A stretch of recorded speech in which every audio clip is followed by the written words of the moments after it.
Il existe 3 familles de fibres vestimentaires. Commençons par les synthétiques qu'on connaît malheureusement bien, donc qui sont faites à partir de dérivés de pétrole. Elles ont des caractéristiques techniques intéressantes. On connaît le nylon, l'acrylique, le lycra, etc. Par contre, pour la peau, d'un point de vue bien fait, on peut fortement douter que ce soit bénéfique. Donc on n'en vend pas chez Novacteur. Ensuite, il y a les fibres d'origine animale, telles que la laine, la soie. Aussi sur le plan éthique, on fait le choix de nous concentrer seulement sur le végétal parce qu'on observe que l'homme dans sa cupidité, dès qu'il s'agit d'être plus rentable, va exploiter les animaux. Et puis enfin, il y a toutes les fibres végétales. Donc on connaît bien les fibres naturelles telles que le coton, le chanvre, le lin, on connaît moins l'ortie, ça existe aussi. Et puis il y a également des fibres qu'on appelle biosourcées, qui sont des fibres reconstituées à partir d'éléments végétaux, comme à partir du bois, à partir du maïs, de soja, à partir d'aloe vera, à partir de bananes, etc.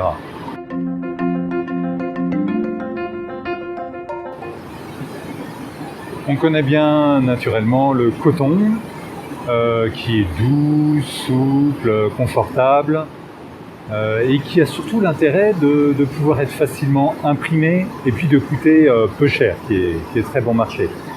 Malheureusement, de toute façon, ça ne se trouve pas en Europe, donc il faut l'importer.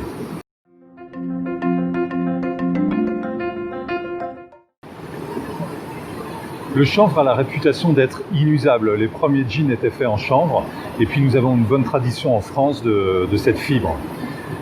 Cette fibre, elle est rêche, malheureusement. Par contre, elle a des bonnes qualités. Elle est isolante en hiver, elle est fraîche en été, et puis antibactérienne.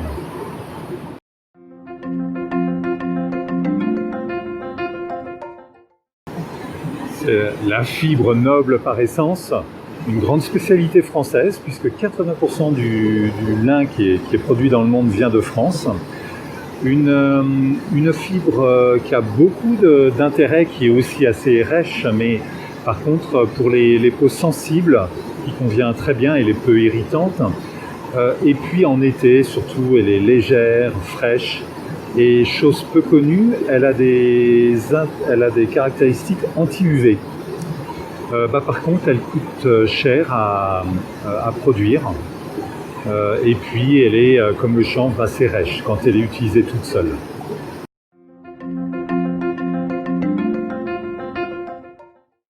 Fibre d'eucalyptus, mieux connue sous le terme de tencel.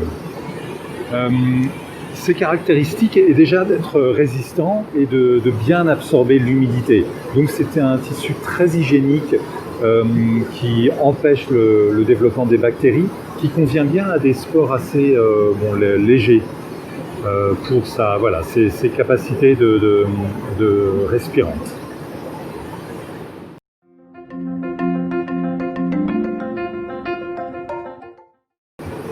La fibre de hêtre est mieux connue sous le terme modal. Du coup, ça donne des tissus souples, frais et surtout d'une incomparable douceur. Et enfin, avantage non négligeable, c'est qu'il est très peu froissable.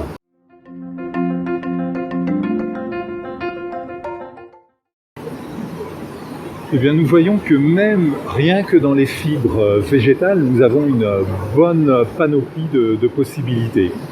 Donc, profitons-en. Pourquoi se restreindre au coton ?